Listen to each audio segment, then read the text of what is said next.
हमारा पूर्वांचल ज्यादा से ज्यादा 30 से 35 मिनट ही आप सबके और ले मन लगाई कि अगर सुन ले बस समझ ले बात तब आऊ भी और गाऊ सफल रही आना सुनबा समझबा कक्का एक साथे दुई काम न कर जाए अनाई तो झंडू बाम हो जाब नहार के रहब नवार के रहब ये होई कि काज निकाल आई काज निकाल गई ए भैया आप सभी के बीच में हम और आप जिस उपलक्ष्य में जुटे हुए हैं एक छोट सा बिरहा आप सबके बीच में रखब आशा नहीं पूर्ण विश्वास है कहानी शीर्षक के जैसा साफ हो जाए। आदरणीय धरती पुत्र नेताजी माननीय आप मुलायम सिंह यादव जी कौन थे ये पूरी दुनिया जानती है, लेकिन क्या थे इस बिरहा के माध्यम में आप सभी के बीच में रखूंगे। आओ गुरु जी।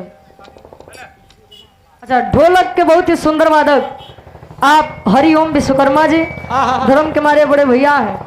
ये 51 रुपए का महान आशीर्वाद माई भगवती करण तोरे वादकी में 4 चांद लगे। हाँ, जहाँ रहा वादकी के क्षेत्र में अपन पंचम लहरावत रहा भैया। यार तोहर सिटिया रुके कि न रुके? हाँ हेलो,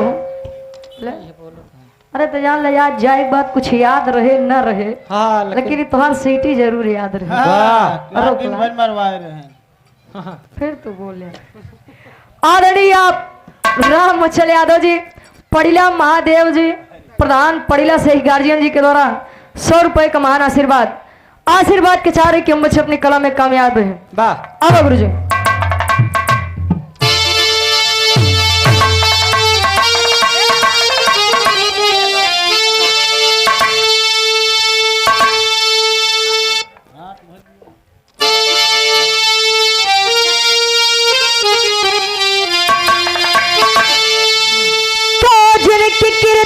धरा पर है कायम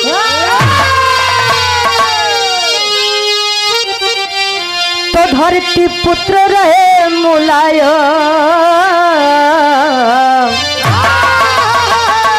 तो पावन तज के गईले आपन धरा सुधारा।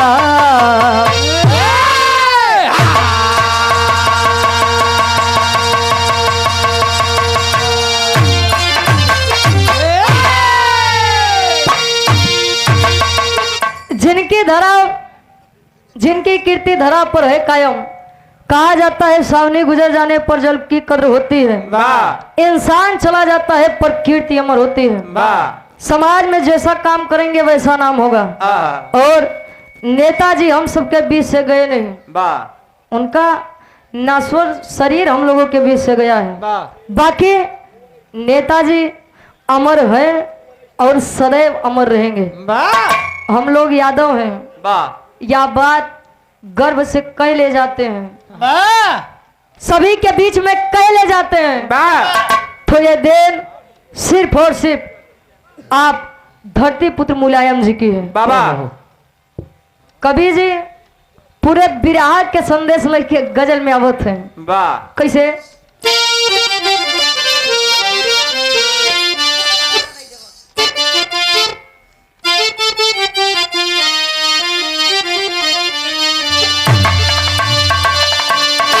नंदलाल यादव जी ग्राम प्रधान साहब मैलहन से ये 100 रुपए का महान आशीर्वाद। डॉक्टर तुलसीराम यादव जी ग्राम प्रधान अतरौरा से सेक्टर प्रभारी मैलहन से 100 रुपए। और ये आप राजेश यादव जी ढकपुरा से अधिवक्ता साहब 100 रुपए का महान आशीर्वाद। कोनो लड़का कोनो लड़की से कहे अरे बाबा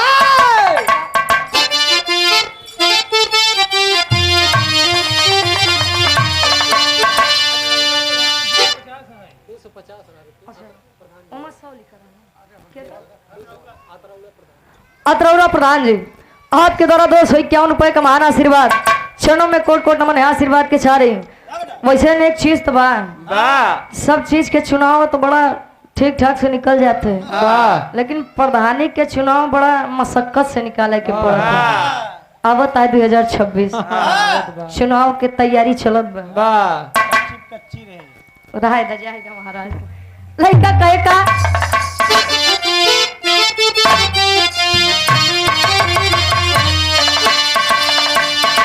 अरे पलट कर, अरे पलट कर, अरे देख ले जालिम, अरे पलट कर देख ले जालिम रवानी हम भी रखते हैं। पलट कर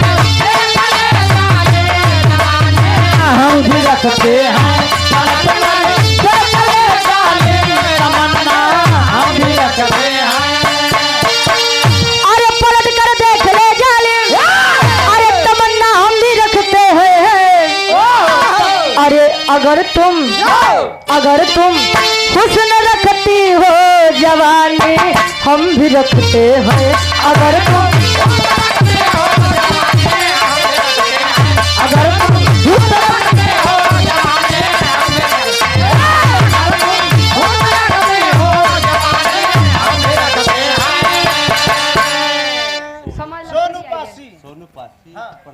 सोनू पासी प्रधान जी 11 रुपये। अरे सपा का भैया अच्छा भाजपा कार्यकर्ता है क्या? हाँ काय चलर लेके आए हैं आज चुके कि नहीं न चुके अब धाई लेती। और आप धर्म के हमारे बड़े भैया आप Kapil Mishra ji हेमापुर real estate side Jhalwa से 100 रुपए का महान आशीर्वाद। चरणों में कोट कोट नमन आशीर्वाद के चारे। लेकिन एक लाइन कवि जी हमारे मसीहा हमारे भगवान के लिए लिखते हैं क्या?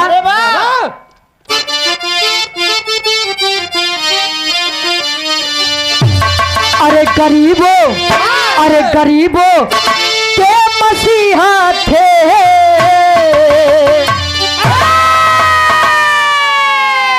अरे गरीबों के मसीहा थे तो जिनका नाम मुलायम था।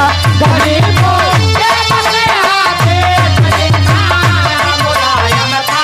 गरीबों के मसीहा थे, जिनका नाम मुलायम था। अरे गरीबों के मसीहा थे तो जिनका नाम मुलायम था, जिनका नाम मुलायम था। अरे यमले पद नहीं छोड़े तो जिनका जलवा कायम था। यमले पद नहीं छोड़े तो जिनका जलवा कायम था। यमले पद नहीं छोड़े तो जिनका जलवा कायम था। यमले पद नहीं छोड़े तो जिनका जलवा कायम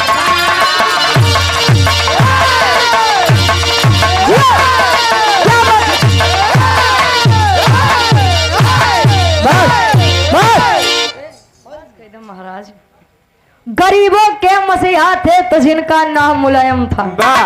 आदरणीय विरहा के कहानी के शुरुआत कवि जी आरे से लेते हैं। कैसे एक एक शब्द एक एक लाइन पर गौर करेंगे आप लोग।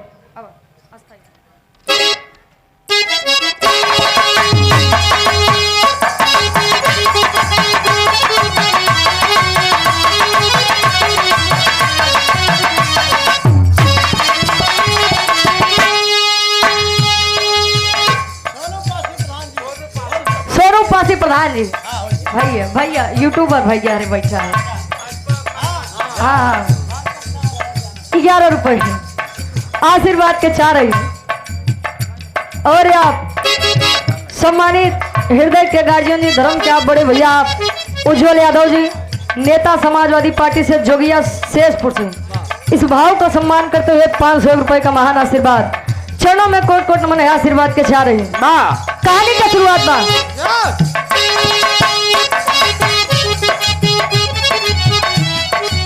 जिलाई कावा से भई में परिवार रहा सुघर सिंह यादव माता मूर्ति जी परिवार रहा।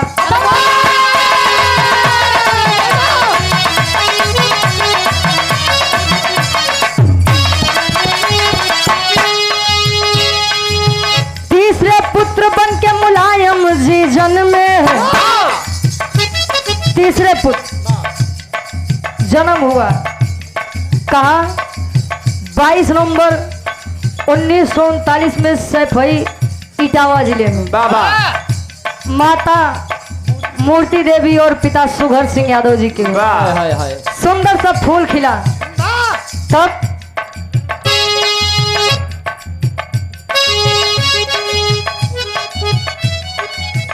आकाश यादव जी कमेटी अध्यक्ष साहब, बूथ अध्यक्ष हेमापुर समाजवादी पार्टी से 200 रुपए का महान आशीर्वाद। कहे तीसरे पुत्र बन के जन्म हुए मुलायम जी, धरती यमन अंबर कीर्ति जान पावन जी।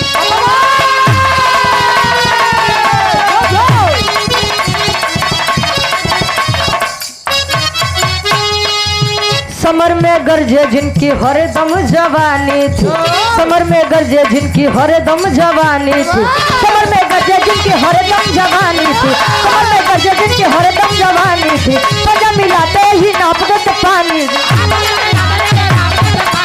पजा मिलाते ही नाप देते पानी।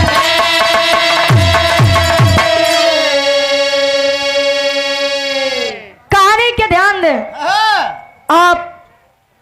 मेवाराम यादव जी थे कौन? आप धरतीपुत्र नेताजी के दादा थे। मेवाराम यादव जी के 2 संतान, बच्चीलाल यादव, सुघर सिंह यादव जी। सुघर सिंह यादव के 5 लड़का, और तीसरे नंबर पे मुलायम सिंह यादव जी। लड़का जन्म लिए, लेकिन जब धरतीपुत्र मुलायम जी का जन्म हुआ, एक अलौकिक आभा, अलग ही चमक, शरीर सबसे अलग सुंदर। लोगों ने कहा अरे यार बच्चा बहुत ही प्यारा है। धीरे धीरे नेताजी बाल्यावस्था पार करके जब किशोरावस्था में आते हैं, तब नेताजी के पहला कदम कौनी तरफ बढ़ा, एक कवि जी लिखते हैं, बतावते हैं, एक लाइन गीत लगत बा। कार्यक्रम के आयोजक साहब बूथ अध्यक्ष शिवगढ़ा से आप जोगिया शेषपुर हरिकेश यादव जी 100 रुपए का महान आशीर्वाद। गीत के कवि जी संकेत करते हैं इनका।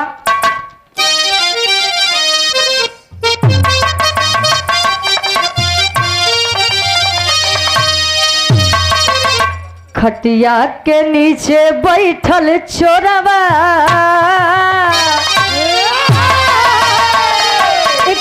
अपने सासू अम्मा से बतावे। पहले के जाना था शादी विवाह बिना देखे हो याद रहा, बिना देखे। हाँ हो शादी विवाह जब दुल्हैया जब दुल्हावा गा, तब दुल्हैया डराई के मार चिल्लाई लगी। अब दुल्हा बेचारा समझी न पावे, आखिर चिल्लात कहीं पर। लड़कियों बेचारा सीधा साधा है, अनजान, डर के मारा नीचे घुसुर गया खटिया के। आ जब अम्मा ओकर सासू अम्मा कहीं ए अम्मा यहाँ कहीं जब देखे कहीं का बात बा कहीं चिल्लाते, कहीं अम्मा न जाने हमारे खटियों के नीचे काने के घुस गए। तनी समारा चोर कहे तनी समारा देखा तनी बाग के दुल्ही के बात मान के बूढ़ी अम्मा करती का करे का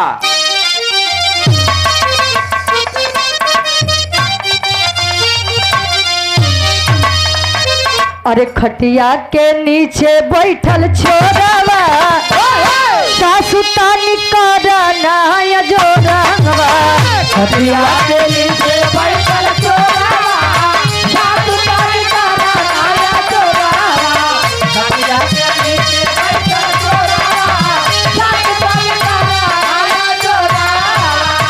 लेकिन कवि जी आदरणीय हमारे नेताजी के लिए एक लाइन लिखते हैं का, देखा सब पूरा होई सपनवा,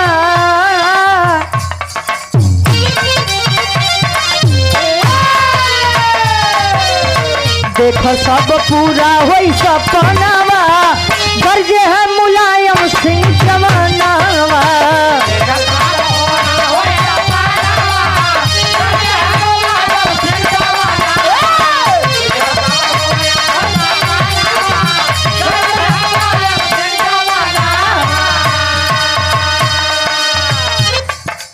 पहला कदम पहलवानी की तरफ बढ़ाए, और जब पहलवानी की तरफ कदम बढ़ाए तो आदरणीय नेताजी को कोई मिट्टी तक नहीं लगा सकता था। नेताजी के गुरु चौधरी चरण सिंह उर्फ नथु सिंह जी थे। वाह जब उन्होंने देखा अरे यार लड़का अच्छा कर रहा है, आहा अच्छा करेगा, वाह उन्होंने ले जा करके जसवंत नगर में एक पहलवानी का दंगल चल रहा था, वाह मुलायम सिंह जी को लेकर गए और वहीं पर कुश्ती करवाई। वाह कैसे?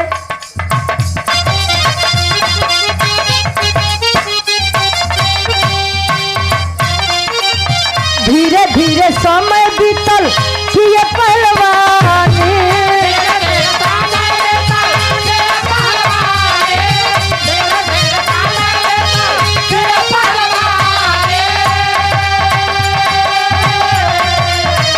दंगल में गरजे यादव नेता के जवानी,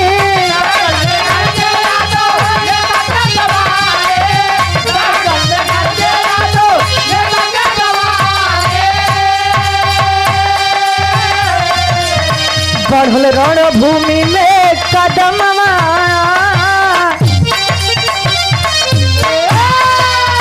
बढ़ल रणभूमि में कदमवा, बरजे है मुलायम सिंह जवानवा।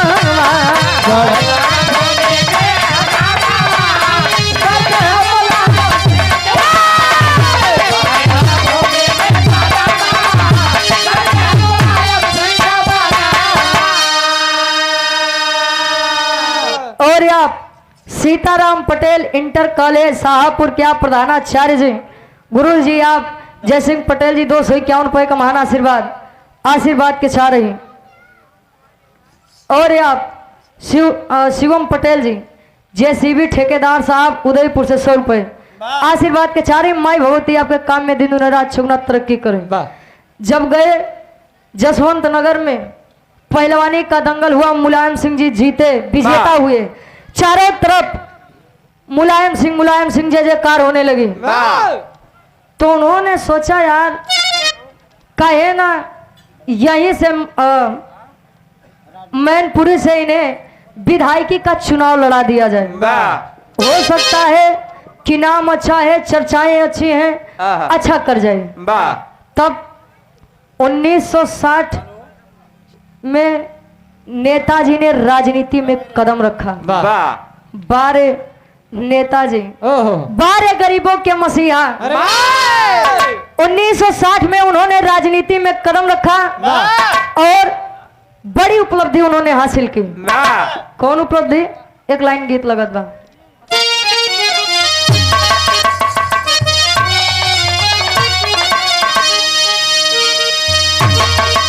विराट सम्राट स्वर्गीय गुरु हैदर अली गुरु जी गवे, जब उनकर विराट लाजी लहरी गुरु जी से लगे तब उपातर से शरीर देख के गवे का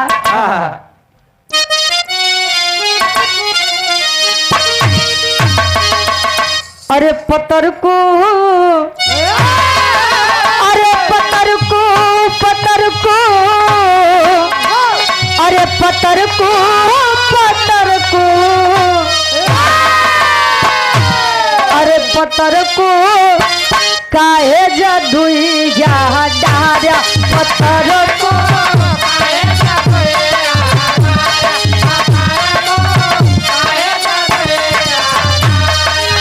जियते जिंदगिया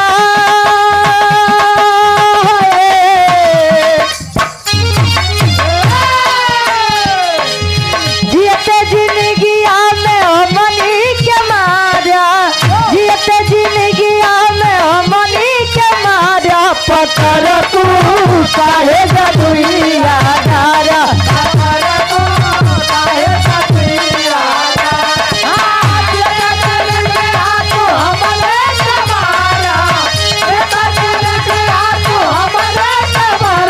पत्थर को कहे जदुइया डारा, पत्थर को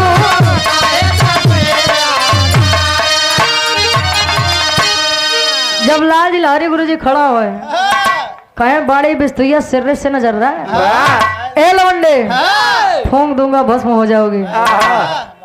हम नहीं कहते हैं। ये गुरु जी का मैं वाह कहा देखा हैदर भाई हम तोरे खातिर नहीं कहते ईमान ला सारी गोपिकाएं भगवान कन्हैया जी बदे कहा है वाह उनकर सावर रूप देख के कहा है हाँ। कैसे और ये आप धर्म के आप गार्जियन जी बड़े भैया आप शिव मूरत पाल जी बूथ अध्यक्ष उदयपुर समाजवादी पार्टी से 100 रुपए आशीर्वाद के चाह रहे गुरु जी का मैं कैसे अरे समर को अरे समर को समर को अरे समर को समर को अरे समर को पानी में आ गया लगाया समर को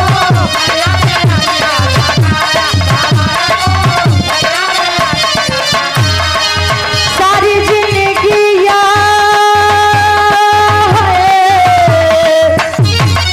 सारी जिंदगी तू हमके सताया सारी जिंदगी तू हमके सताया सबर को बढ़िया में अगिया लगाया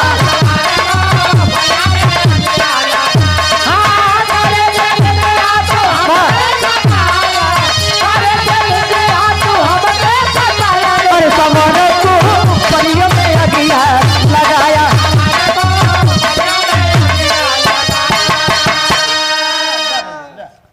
सोनू पासी जी प्रधान साहब अच्छा आपकी दूसरा राम रतन पटेल जी भावी प्रधान पद क्या प्रत्याशी ग्राम सभा शाहपुर से 100 रुपए हमरे ही ना ही समझ में आवता है तू है भाजपा के मन वाह गावत हम समाजवादी यही आहा, कैसे वाह ए पैसा ना देखा बैठ जा भैया कुर्सी बैठ जा दुनिया कुर्सी बड़े मार करे बा तू कुर्सी छोड़ छोड़ बार बार हमरे लगे होता उतना धरे होता तो तोरे बीड़ी घुट का फायदा दे देते अच्छा उड़ाई देते घरे ना फुकतन जा तो भाई चलना लाइक आई ना 80 वाले में और आप धर्म के हृदय के आप गार्जियन जी शिवजीत पटेल जी उदयपुर से 100 रुपए और आप राजेश यादव कार्यक्रम के संचालक साहब ये 100 रुपए का महान आशीर्वाद के चाह रहे कि हम बच्चे अपनी कला में कामयाब रहे कभी जी भाव में लिखा तो है वाह कैसे अरे नेताजी नेताजी बन के विधायक आए नेताजी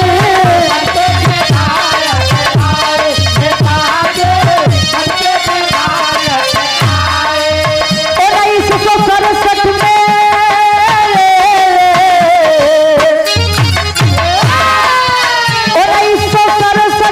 परचम लहराए 1967 में परचम लहराए नेताजी बन के विधायक आए नेताजी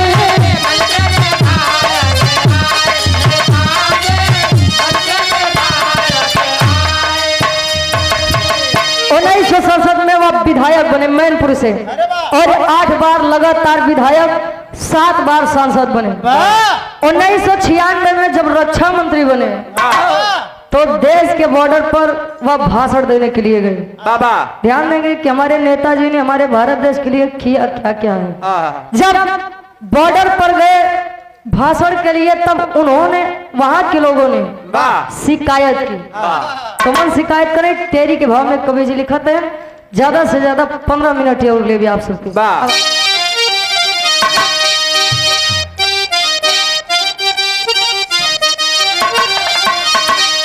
शिवम पटेल जी जेसीबी वाले उदयपुर से 100 रुपए अब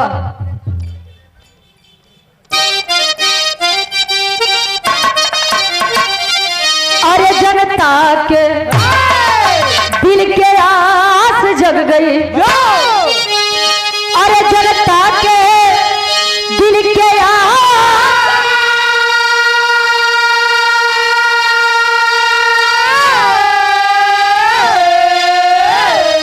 अरे जनता के दिल के आस जग गई नेता मुलायम सिंह जीते हर विश्वास विश्वास विश्वास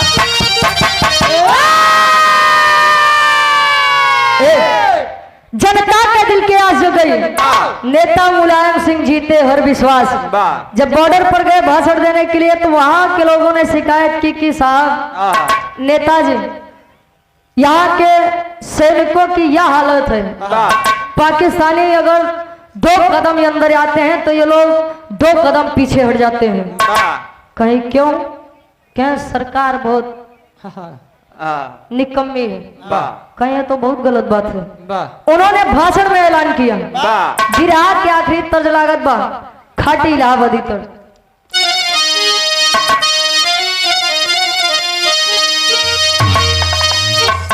धर्म क्या बड़े भैया नीरज पाल ओझा जी प्रधान पद के प्रत्याशी उदयपुर से 100 रुपए। पटेल डीजे एवं साउंड कंपनी उदयपुर फूलपुर से आप सभालाल पटेल जी भैया के साउंड सर्विस लगेगा 1 नंबर के साउंड सर्विस। माई भगवती आपके काम में दिन दुना राशि उगना तरक्की दे। खाटी इलाहाबादी तर्ज लागत बा बिरहा सम्राट स्वर्गीय दादा राम आधार यादव जी झोसी नरेश गाय ने और गाय के चला गए। तू कहा?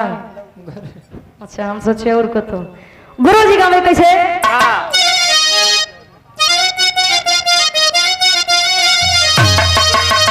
आए हाय अरे राम झकोरा मारे झुलनी अरे झकोरा मारे झुलनी कहे साड़ी लहराए हो झकोरा मारे झुलनी। विराट सम्राट स्वर्गीय गुरु हैदर अली गुरु जी गाए अरे घुसुरी गवा बरधा गा सार बरधा अरे घुसुरी गवा बरधा कहे सरी मझारी घुसुरी गवा बरधा अरे हमार मुड़ी कटली अरे हमार मुड़ी कटली तमोर बूढ़ा माई हमार मुड़ी कटली।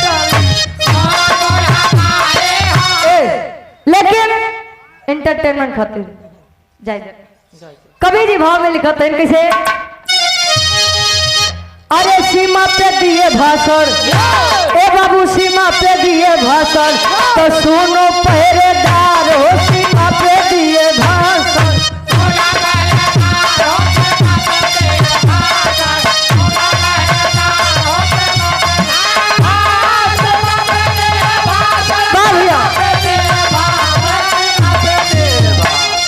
सुनो पहरेदार हो सीमा पे दिए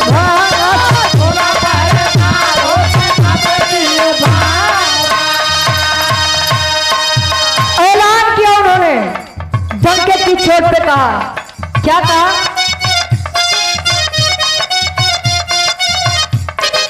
कोई बैरी दुश्मन कोई आंख दिखाए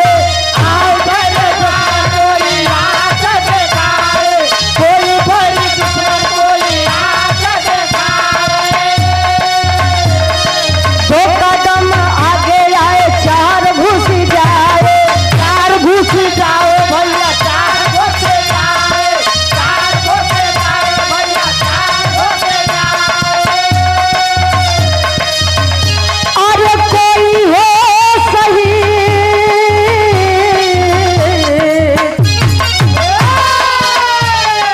कोई हो शहीद पाछू जाए उनके द्वारे बोले हैं विदाई सुनो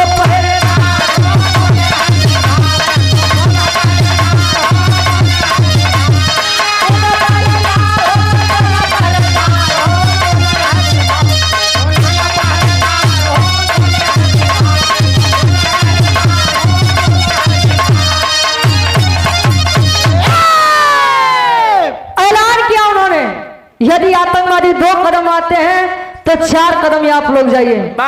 और पहले जब कोई भी भारत माँ कला शहीद होता था तो उनकी पार्थिव शरीर उनके घर पर नहीं आती थी।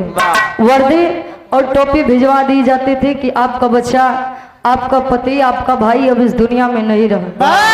लेकिन आदरणीय नेताजी की देन है शहीद होने के बाद उनकी पार्थिव शरीर घर आने लगी वो भी पूरे सम्मान के साथ। किनकी देन है? आदरणीय आप नेताजी की। एक लाइन नेताजी के सम्मान में कहूंगी अगर अच्छा लगे तो आप लोग समर्थन करिएगा। कहे आदरणीय आप परम सम्मानित जगदीश गुप्ता जी ग्राम प्रधान जोगिया शेषपुर वरिष्ठ नेता समाजवादी पार्टी से 200 रुपए का महान आशीर्वाद। आदरणीय नेताजी के लिए एक लाइन। कभी आरती हुए तो कभी अजान थे मुलायम, अरे कभी आरती हुए तो कभी अजान थे मुलायम, दिल में हमेशा खेती और खलियान थे मुलायम। हर धर्म जिन्हें प्यारा था राज धर्म भी निभाए, अरे हर धर्म जिन्हें प्यारा था राज धर्म भी निभाए। लाइन अच्छी लगे तो तालियों के साथ ही आप लोग समर्थन करिएगा। हर धर्म जिन्हें प्यारा था राज धर्म भी निभाए, पूरा का पूरा खुद में हिंदुस्तान थे मुलायम, हिंदुस्तान थे मुलायम। नेताजी अपने में एक मिसाल थे। धरती पर 2 ही पुत्र हुए जिनके नाम के सामने धरती पुत्र लगता था। एक भीष्म दादा जिनके आगे गंगा पुत्र लगता था, और एक आदरणीय नेताजी जिन्हें दुनिया धरती पुत्र के नाम से जानती है। और इटावा सैफई में लोग इन्हें मंत्री जी के नाम से संबोधित करते थे। आखिरी भाव पापट के भाव में कवि जी लिखा था इनका।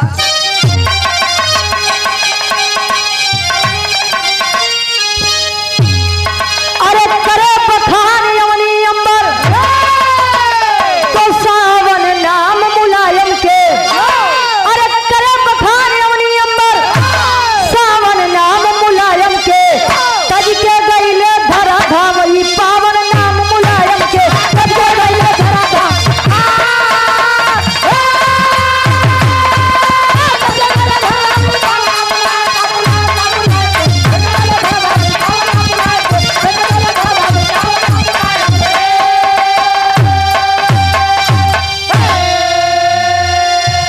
तो 2003 से 7 तक रहे मुख्यमंत्री, तो ज्ञान करती जिन्हें अपनी पूरी अब कंट्री। अरे पाक साफ रहा जिनका दामन नाम मुलायम के, तो तज के गईले धरा धाम ई पावन नाम मुलायम के। पलक डीजे टेंट हाउस रसूलपुर से शिव कुमार जायसवाल जी 100 रुपए आशीर्वाद के चारी। 2003 से 2007 तक आदरणीय मुख्यमंत्री रहे हमारे उत्तर प्रदेश के। आखिरी में वह समय आ गया जहां पूरी हमारी दुनिया,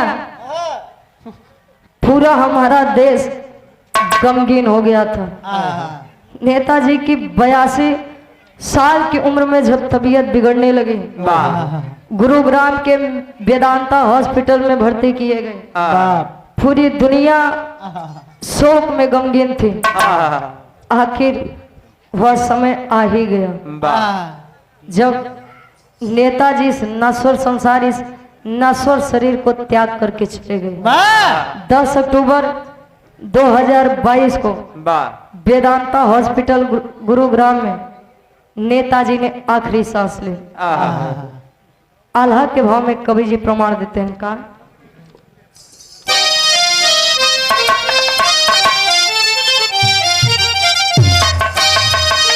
प्रमोद यादव जी उदयपुर से कार्यक्रम के कोषाध्यक्ष साहब 200 रुपए आशीर्वाद के सारी कहे।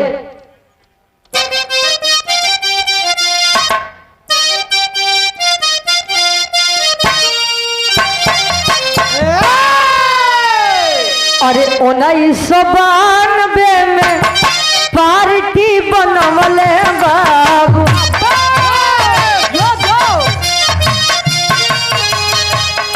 4 अक्टूबर वाला दिन बरिया,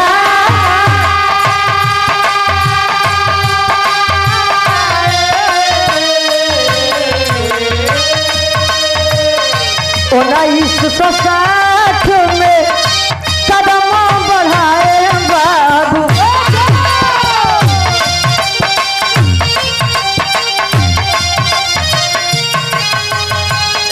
सरसठ में बनले तब तिलक धाम,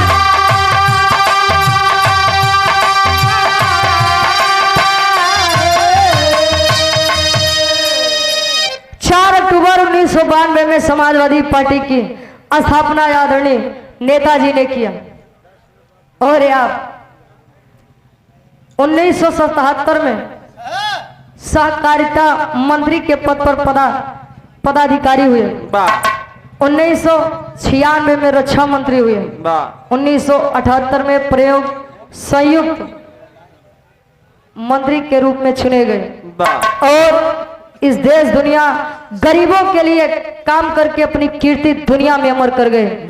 उन्हीं की सुपुत्र आदरणीय पीडीए के नायक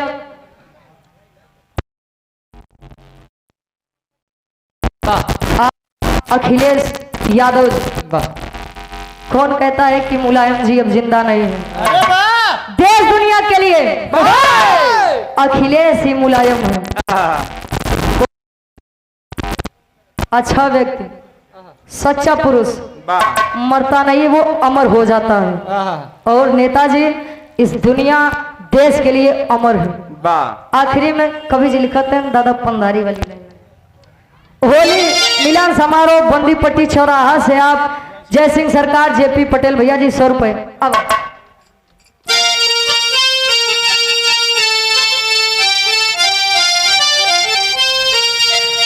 दादा पंधारी गवे अरे ये बना मिली ओ बाबू ये बना मिली ये पंचो ये बना मिली तने नुमा के तरकारी ये बना मिली। लेकिन नेताजी के लिए एक लाइन, आखिरी लाइन, अरे पूरा किए पूरा किए ले पंचो पूरा किए तो सब गरीबवन के सपना पूरा किए। गरीबवन के सपना पूरा किए, गरीबवन के सपना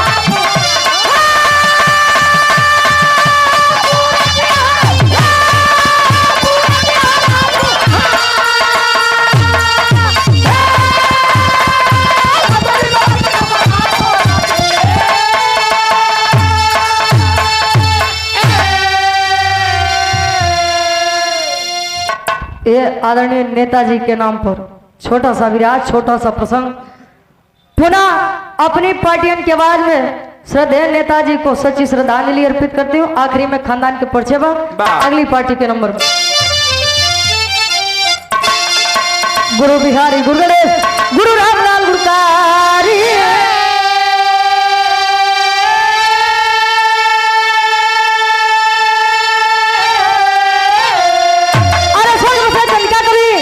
बच्चन जी बने पुजारी,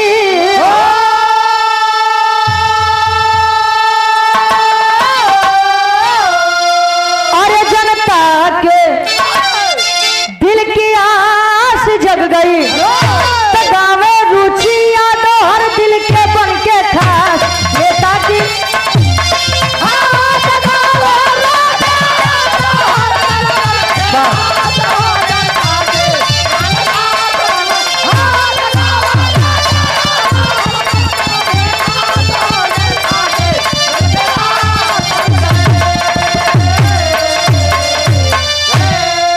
राजेश यादव भैया जी सेक्टर प्रभारी भैया के फरमाइश की चलेगी साइकिल उड़ेगी धूल। एक लाइन ले लिया। आशीर्वाद के चारे 100 रुपए का महान आशीर्वाद। गुड्डू भाई फिर मिलेंगे।